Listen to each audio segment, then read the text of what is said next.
হ্যাঁ, তুমি কি করছো? এই পান খাবো তো বুন্দি রেডি করছি। হ্যাঁ, আবার মিশনের মতো কাজ। খারাপ কেন মা? কই তাহলে না না খুশি মনে করো। খায় মন খারাপ হয়ে গেল। না বাবা, সবাই একটু দূর থেকে না, হয়তো সামনের থেকে না। আমি এত সামনে থেকে না করি, ছোট মুখটা ভালো তোমাকে হতো না। দূর থেকে নিতে বলছি, দূরের তুমি থেকে আবার ভালো সামনে হতো না। হ্যাঁ, ছোট হচ্ছে কি আমার আমার আলুর দমকে আলুর তরকারি করে দিল। ভিডিওর মধ্যে সবাই কি বলবে যে মা রাগ করে? না বাবা রাখুন না, হুম, সবাই একটু দূরের থেকে না। হ্যাঁ, তুমি কি করছো? আমি হ্যাঁ। আমি তো ট্রেডমিল চালাচ্ছি, আমার ছবি দূর থেকে নেই, সামনের থেকে না।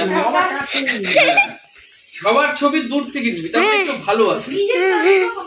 সামনের থেকে নেই। হ্যাঁ, কেন বাবা সামনের থেকে করিস? হ্যাঁ, দূর থেকে কর। আচ্ছা, হ্যাঁ। একটা আবার অনেক বড় হয়ে যাচ্ছে কিন্তু। হ্যাঁ। না না, সময়টা বেশি হয়ে যাচ্ছে। ও সময় বেশি হতে যাচ্ছে। নমস্কার নমস্কার, একজন সাপ্লি দিচ্ছে, একজন খাচ্ছে।